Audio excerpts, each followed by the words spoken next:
Coming up today, North Korean leader Kim Jong-un has been given the new title as chairman of the country's Workers' Party. The move is expected to consolidate Kim's grip on power. Following through on her pledge to enhance communication with the National Assembly, President Park Geun-hye invites the floor leaders of Korea's three main parties to the top office. First, a provincial mayor who led a tough-talking presidential campaign in the Philippines is expected to be declared the winner. Stay tuned for these stories and more.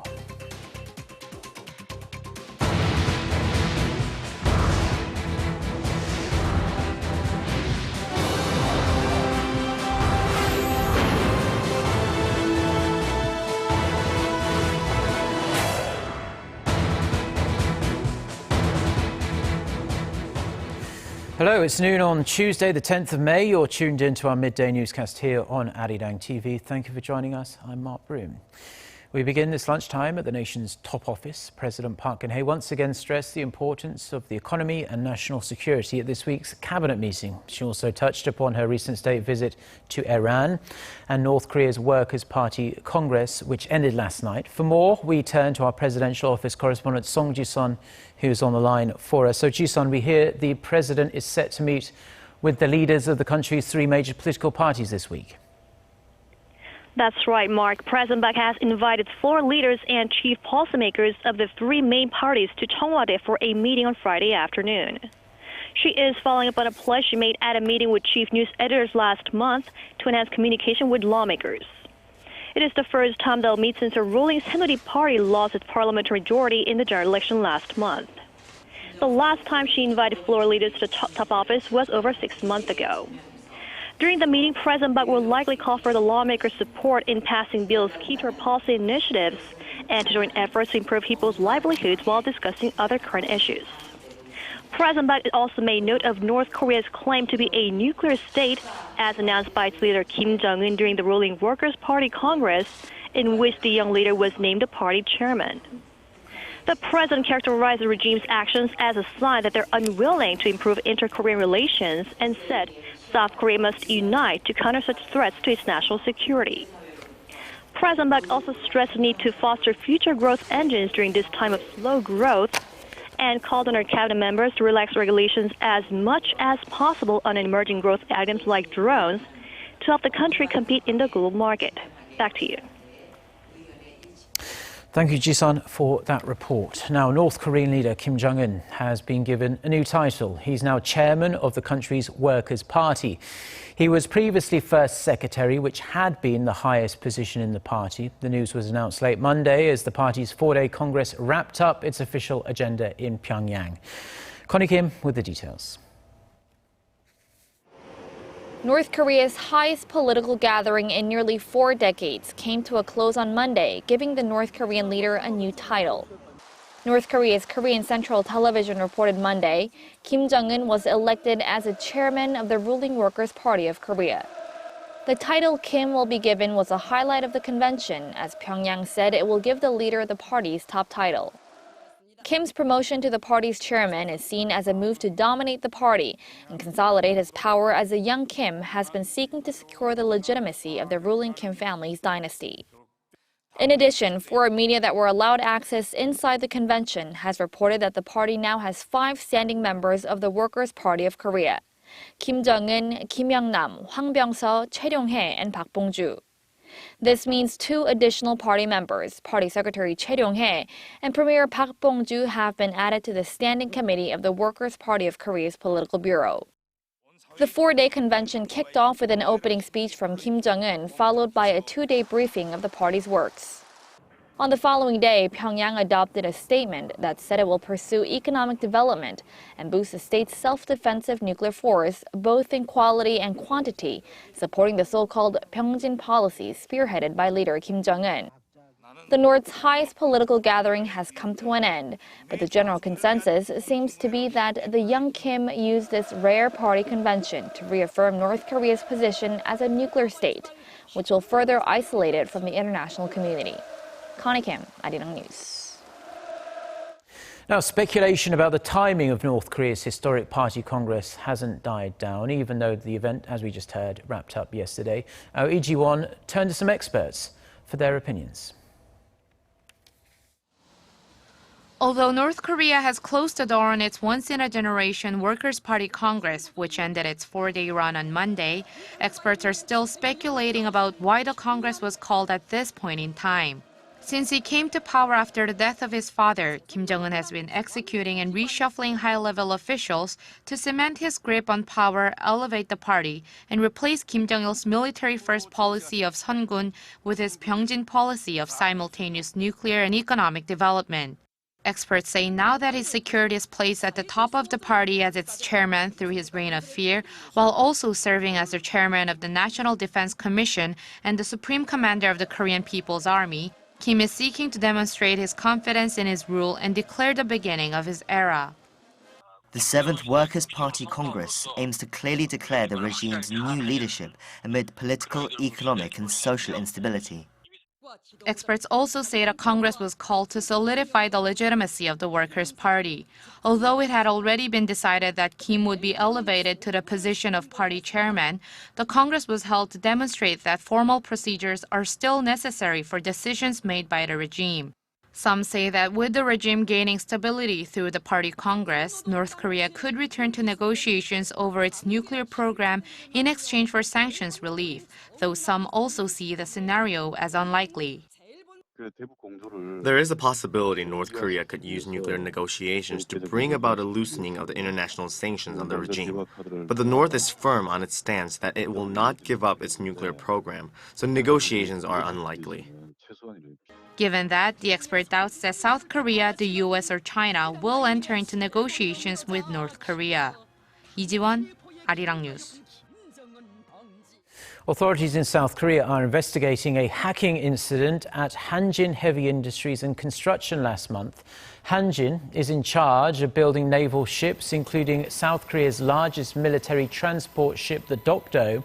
Seoul's Defense Security Command is looking to see if North Korea was responsible. Several defense industry companies have been found to be vulnerable to hacking attacks in recent months. Last November, aerospace manufacturer LIG Next One and the Agency for Defense Development fell victim to a malicious cyber attack.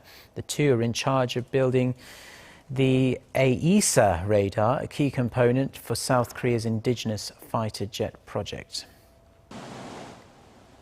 The former chief of the Korean unit of Oxy Korea has returned home after a marathon 17-hour questioning session at the Seoul prosecutor's office. Shin Hayoung was quizzed over the sale of humidifier sterilizers that resulted in numerous deaths and illnesses in Korea. Summoned as a suspect, Shin denied allegations he had prior knowledge that the chemicals in the sterilizers were dangerous. Prosecutors are expected to issue an arrest warrant for Shin this week on charges of manslaughter and negligence resulting in injury. The Philippines woke up to a vastly different political landscape this morning after the all but certain victory of a brash, outspoken mayor in the presidential election. With almost all the votes counted, hardliner Rodrigo Duterte has an unassailable lead. Kim Mok-yeon reports. With more than 90% of the vote counted Tuesday morning, Davao City Mayor Rodrigo Duterte has secured more than 15 million votes, claiming victory in this year's presidential election race. The nation's election watchdog said Duterte took about 39% of the total votes, winning over his closest rival Manuel Rojas, a former Interior Secretary, with 23%, and Senator Grace Poe at third with 22%. In the Philippines, the winner is decided on a simple majority of votes cast. I honour the result of our elections. I congratulate Mayor Rodrigo Duterte and pledge my support. Duterte, who served as the mayor of Davao for more than 22 years, has been nicknamed the Punisher. He has been compared to U.S. Republican presidential candidate Donald Trump because of his outsider status and no-nonsense comments. He vowed to kill drug pushers, shocking his challengers. If I become the president, I will order the military and the police to hunt down the drug lords, the big ones, and kill them. Duterte said his law and order policy had been the key to his success. His election campaign has also focused on reforming the economy, infrastructure, and on solving the territorial disputes with China in the South China Sea. However, Duterte's hardline approaches and controversial statements during his campaign are raising public concern that it could lead to human rights abuses.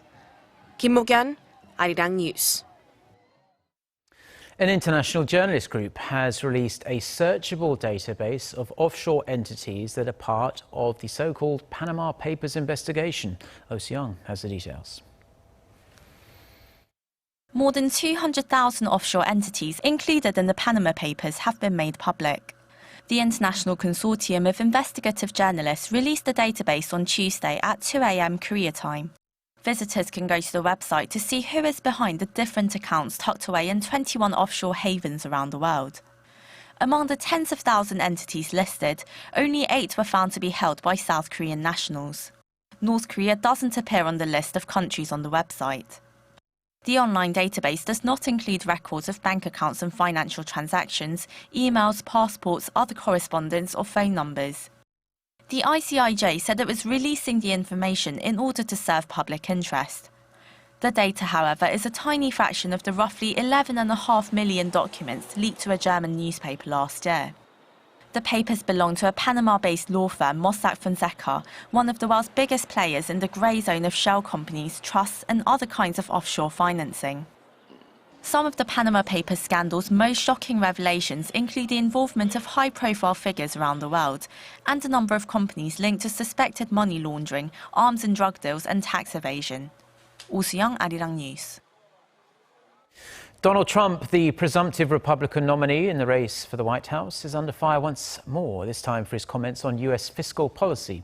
In an interview with CNN on Monday, Trump proclaimed that the United States never has to default on its debt because it can just print more money. Trump denied reports that he said the U.S. should default on its debt or attempt to renegotiate with creditors, though. These aren't Trump's first comments on the matter. In an interview with CNBC last week, the billionaire businessman dubbed himself the king of debt. Trump's remarks have caused concern among some economists, with some suggesting his fiscal strategies could have potentially devastating effects if he became the next U.S. president.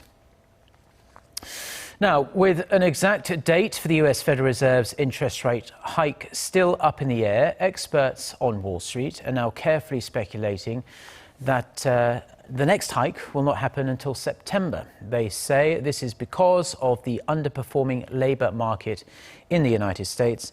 Kim Jong-soo has more.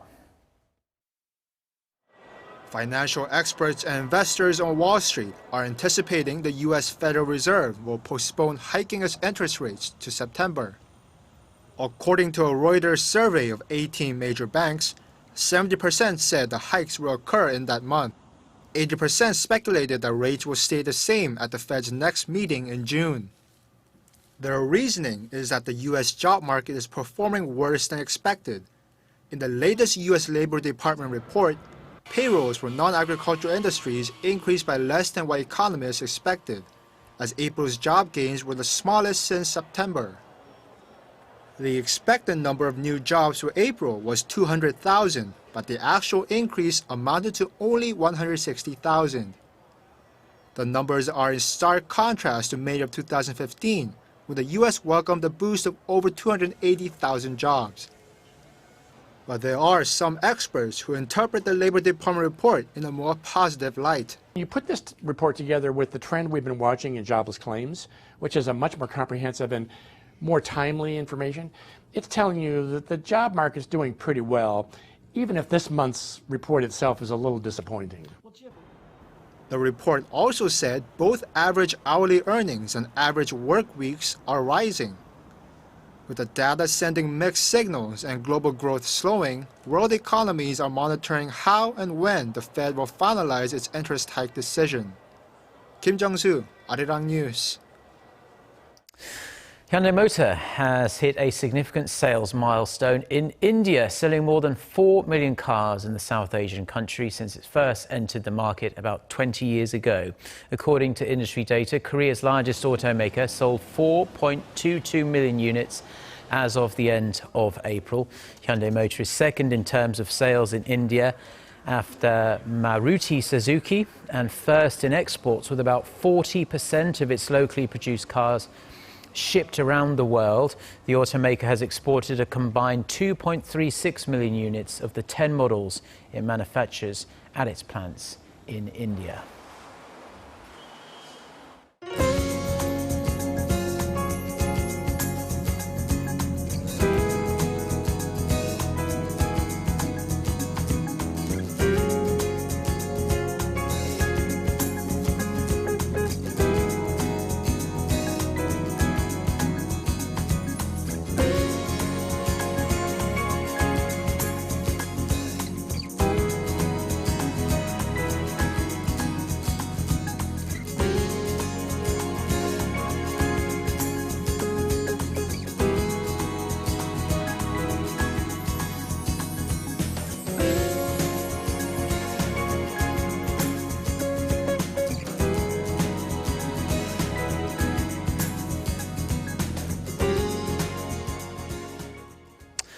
Well, that's all we have for now on this Tuesday lunchtime here in Seoul. I'm Mark Broom. Thank you as always for tuning in. We'll be back throughout the day with more newscasts. Our next one coming up at 3 p.m. Korea time. So until then, goodbye.